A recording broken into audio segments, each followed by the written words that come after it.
हर किस्म के रूहानी जिस्मानी मसाइल और वज़ाइफ के लिए पीर इकबाल कुरैशी चैनल को सब्सक्राइब करें।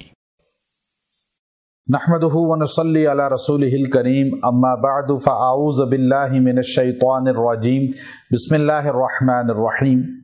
ज़िलहिज्जा की 4 तारीख़ का बहुत ही मुजर्रब अमल, जिन लोगों के यहाँ औलाद नहीं, अगर इस अमल को इख्तियार करें अल्लाह उनको औलाद सालिहा अता फरमाएगा और ऐसी औलाद अता फरमाएगा जो उनके लिए निजात का ज़रिया बनेगी, अताअत गुज़ार होगी। और उसके लिए याद रखें, अल्लाह तबारक व तआला ने ज़िलहिज्जा का माह मुक़द्दस हमारे लिए एक मिसाल के तौर पे पेश किया है। इस ज़िलहिज्जा में हज़रत इब्राहीम अलैहिस्सलातु वस्सलाम का ज़िक्र बार बार हम सुनते हैं और करते हैं। खलीलुल्लाह वो नबी हैं जिन्होंने अल्लाह से सवाल किया, दुआएं की कि अल्लाह उनको औलाद अता फरमाए, और आपको 90 साल की उम्र तक अल्लाह ने औलाद से महरूम रखा, और फिर 90 साल के बाद अल्लाह ने आपको बुढ़ापे में औलाद अता फरमाई।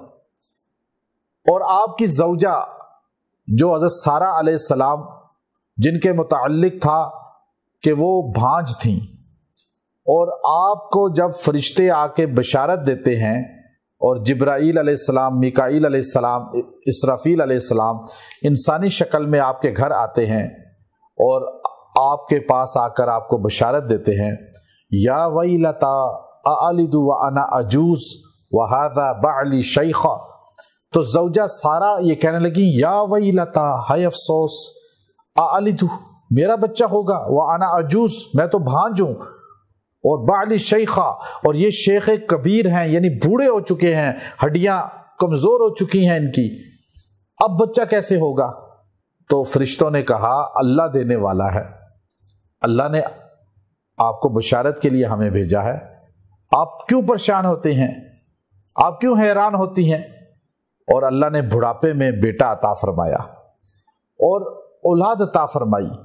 जो आदमी जिसकी औलाद नहीं है, ना उम्मीद ना हो, मेरे पास आते हैं बहुत से लोग जिनकी औलाद नहीं, ना उम्मीद हो चुके हैं, डॉक्टर्स ने लाइलाज कर दिया, डॉक्टर ने कह दिया अब औलाद नहीं हो सकती, तो मैं उनको यही कहता हूँ, अल्लाह का कुरान बताता है कि नबी ज़करिया अलैहिस्सलाम, नबी इब्राहीम अलैहिस्सलाम, बिलखुसूस अल्लाह ने दोनों नबियों का जिक्र किया। दोनों ने नाउमीदी में जब अल्लाह ने उनको औलाद अता फरमाई तो बेटे अता फरमाए, नरीना औलाद अता फरमाई, तो नाउमीद ना हो।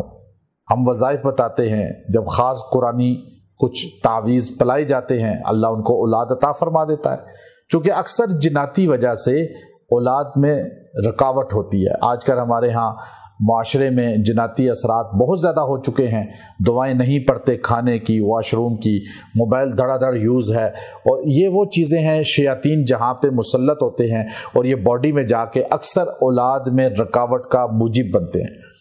आप ये आयत करीमा सूरा मरियम की आयत नंबर 41 उसका ये हिस्सा, इन्नहु काना सिद्दीक़न नबिय्या, ये आप 4 ज़िलहिज्जा में दिन या रात, किसी भी पहर, किसी भी लम्हे, आप ये 313 बार पढ़ के दुआ करें, अल्लाह के हुजूर मांगें, और पानी पे दम करके रख लें। ये पानी दोनों मियाँ बीवी पिएं और इससे गुस्ल भी करें थोड़े पानी से, और ये वजीफ़ा पढ़ लें। अल्लाह उनको औलाद अता फरमाएगा, औलाद सालिहा अता फरमाएगा, बे औलादी ख़त्म हो जाएगी। व आखिरु दावाना अनिल हम्दुलिल्लाहि रब्बिल आलमीन।